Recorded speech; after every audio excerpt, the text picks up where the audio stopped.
dalam Islam. Tindakan yang nggak boleh dilakukan dan konsekuensinya. Tujuannya adalah biar semuanya aman. Agama, akal, nyawa, harta, dan juga keturunan itu tetap terlindungi.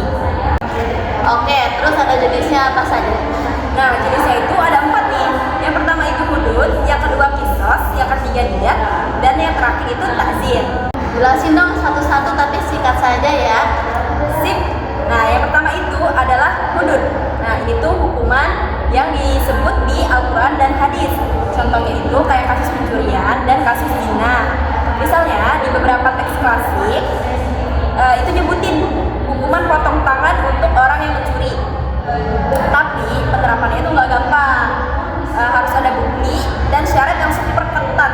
Plus di tiap negara itu punya aturannya masing-masing. Untuk zina juga disebut hukumannya itu berat, tapi lagi-lagi banyak syarat yang sebelum itu tuh bisa diterapin. Wah, jadi nggak bisa sembarangan gitu ya? Betul banget.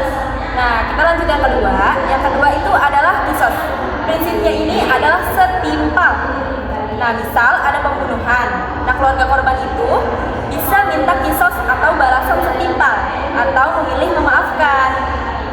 Kalau mereka maafin, terus gimana? Nah, kalau itu maksudnya adalah diyat. Diyat itu ganti rugi finansial yang jadi opsi penyelesaian kalau keluarga korban pilih itu daripada kisos. Terus takzir itu apaan sih? Kayak hukuman masa kini? Nah, kalau takzir itu adalah hukuman yang fleksibel, di mana yang nentuin itu hakim atau pemerintah buat pelanggaran yang nggak termasuk hudud atau kisos. Nah, bisa berupa teguran, denda, atau penjara. Nah, ini tuh disesuaikan dengan konteks biar edukatif dan menjaga ketertiban.